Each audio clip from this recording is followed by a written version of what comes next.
ದೇವಾ, ಎಂತಹ ಸಜ್ಜನನಯ್ಯ ನೀನು. ನಿಮ್ಮ ಇಚ್ಛೆ ಸ್ವಾಮಿ. ನಿನ್ನ ಭಕ್ತಿ ಪ್ರೇಮ ವಿನಯಾದಿಗಳಿಗೆ ಮಾರು ಹೋಗಿದ್ದೇನೆ ದೇವಾ. ಅತಿಥಿಗಳನ್ನು ಸ್ವಾಗತಿಸುವ, ನುತಿಸುವ ಸೌಜನ್ಯಾದಿ ಸದ್ಗುಣಗಳನ್ನು ನಾನೀಗ ಹೊಗಳಲಾರೆ. ನಿನ್ನ ಗುಣಗಳನ್ನು ನೋಡಿ ನಾನೀಗ ಮೂಕನಾಗಿದ್ದೇನೆ. ಹೃದಯ ತುಂಬಿ ಬಂದಾಗ ಮಾತು ಕಡಿಮೆಯಾಗುವುದು ಸ್ವಾಭಾವಿಕ. ಅದು ಅಲ್ಲದೆ ದೂರದ ಪ್ರಯಾಣ ಬೇರೆ. ಅನ್ನ ಪಾನಗಳಿಲ್ಲದೆ ನನ್ನ ದೇಹ ಬಳಲಿ ಹೋಗಿದೆ. ಈ ಶರೀರ ವಿಶ್ರಾಂತಿಯನ್ನು ಅಪೇಕ್ಷಿಸುತ್ತಾ ಇದೆ. ಅಲ್ಲಯ್ಯ, ಮನೆಗೆ ಬರುವವರಿಗೆ ಮಾರ್ಗದಲ್ಲಿ ಉಪಚಾರವೇಕೆ ಹೇಳು? ದೇವಾ, ನನ್ನನ್ನು ಕ್ಷಮಿಸಬೇಕು ಸ್ವಾಮಿ. ಆನಂದವು ಅತಿರೇಕ ಉಂಟಾದಾಗ ಮನಸ್ಸು ಹುಚ್ಚಾಗುವುದುಂಟಂತೆ. ದೇವಾ, ಇದಿರಿಗಿರುವುದೇ ನನ್ನ ಅರಮನೆ. ದೇವಾ, ದಯಮಾಡಿ ಬರಬೇಕು ನೀವು. ಪುರುಷೋತ್ತಮ, ಧನ್ಯನಾದೆನು ದೇವಾ, ಚಿತ್ತೈಸೆನ್ನುತ್ತಲೇ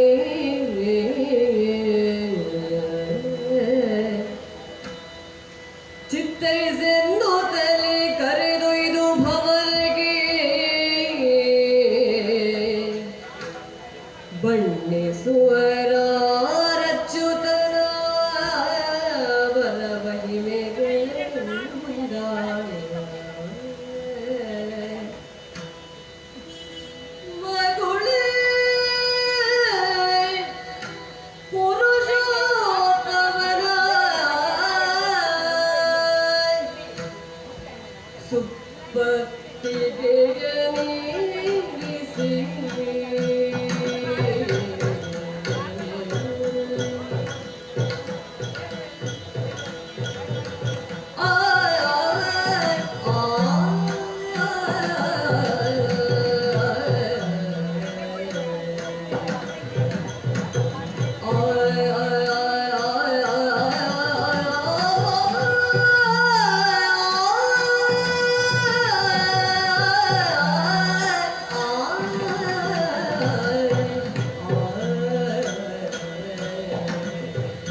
ದೇವೋತ್ತಮ ಸರ್ವೋತ್ತಮನಾದಂತಹ ನಿನ್ನ ಯೋಗ್ಯತೆಗೆ ತಕ್ಕುದಲ್ಲದಾದವನು ನಾನು ಸ್ವಾಮಿ. ಸ್ವಾಮಿ, ಈ ಹರಕು ಮಂಚದ ಮೇಲೆ ಈ ಮುರುಕು ಹಾಸಿಗೆಯನ್ನು ಹಾಕಿದ್ದೇನೆ ಸ್ವಾಮಿ. ಬನ್ನಿ ಸ್ವಾಮಿ, ನೀವು ದಯಮಾಡಿ ಅಲ್ಲಿ ಅಲಂಕರಿಸಬೇಕು. ದೇವಾ, ನಿಮ್ಮ ಪಾದವನ್ನೊಮ್ಮೆ ಈಚೆ ನೀಡಿ ಆ ಪಾದಕ್ಕೆ ನಾನು ಪೂಜೆಯನ್ನು ಮಾಡಬೇಕು. ಆ ಪಾದವೇನು ಸಾಮಾನ್ಯ ಪಾದವೇ? ಅಹಲ್ಯೆಯನ್ನು ಉದ್ಧರಿಸಿದಂತಹ ಪಾದ, ಹೌದು ಕಾಳಿಂಗನನ್ನು ಮರ್ದಿಸಿದಂತಹ ಪಾದ, ಸರಿ ಬಲಿಯನ್ನು ಮೆಟ್ಟಿದಂತಹ ಪಾದ. ಹೌದು ಸ್ವಾಮಿ, ಆ ಪಾದವನ್ನು ನಾನು ಪೂಜೆಯನ್ನು ಮಾಡಬೇಕು. ಹೇ ಪಾರಸವಿ, ಎಲ್ಲಿದ್ದೀಯೇ? ಬಾರೆ ಇಲ್ಲಿಗೆ. ನಮ್ಮ ಮನೆಗೆ ಯಾರು ಬಂದಿದ್ದಾರೆ ಅಂತೇಳಿ ಒಮ್ಮೆ ನೋಡಿ. ಲಕ್ಷ್ಮೀ ರಮಣನೇ ನಮ್ಮ ಮನೆಯ ಬಾಗಿಲಿಗೆ ಬಂದಿದ್ದಾನೆ. ಬಾರೆ, ಕಣ್ತುಂಬ ಒಮ್ಮೆ ಅವರನ್ನು ನೋಡಿ ಅವರ ಕಾಲಿಗೆ ಬಿದ್ದು ಕಲಿ ಜನ್ಮದಲ್ಲಿ ಮಾಡಿರುವಂತಹ ಘೋರ ಪಾಪಗಳನ್ನೆಲ್ಲ ಮನ್ನಿಸಬೇಕೆಂದು ಸ್ವಾಮಿಯಲ್ಲಿ ಬೇಡಿಕೊಳ್ಳೆ.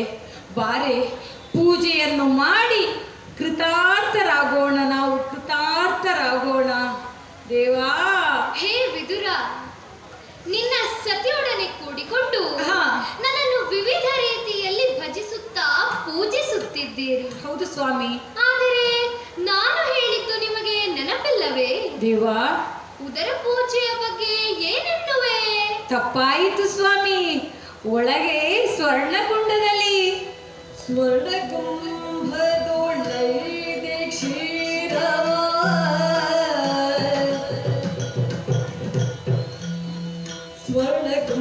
ಸ್ವರ್ಣಕುಂಭದೊಳಗೆ ಕ್ಷೀರವ ಚಿನ್ಮಯಗೆ ಸಮರ್ಪಿಸಲು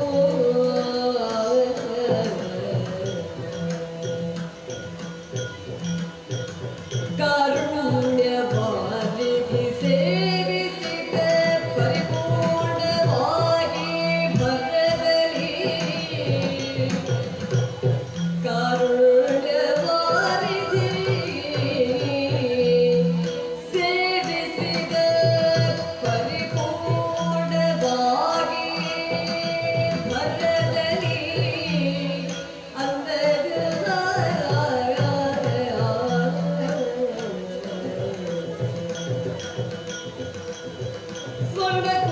ಸ್ವರ್ಣಕುಂಭದೊಳಗೆ ಕ್ಷೀರವ ಚಿನ್ಮಯಂಗೆ ಸಮರ್ಪಿಸಲು ಸಮರ್ಪಿಸಲು ಆ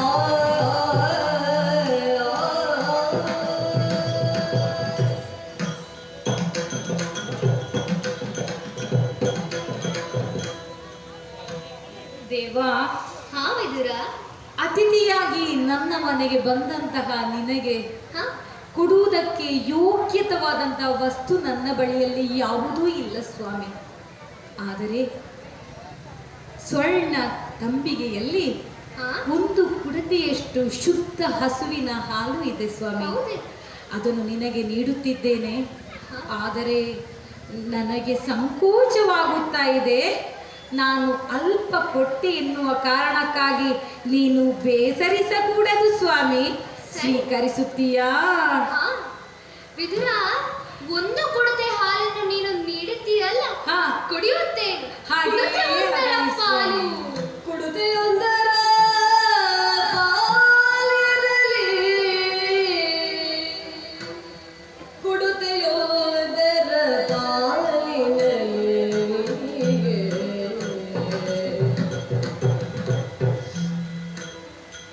ಆ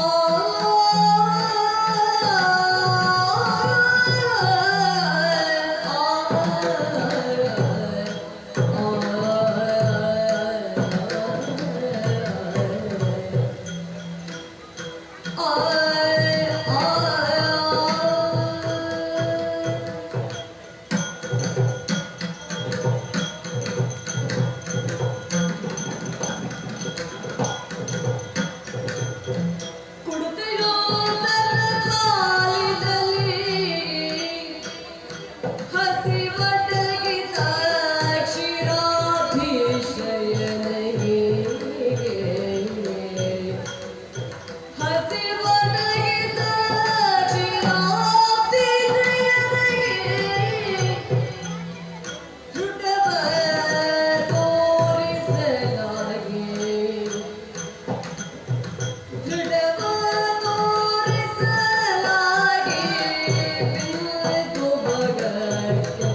ದೇವ, ಒಂದು ಕುಡತೆ ಹಾಲನ್ನು ನೀನು ನನಗೆ ನೀಡಿದೆ.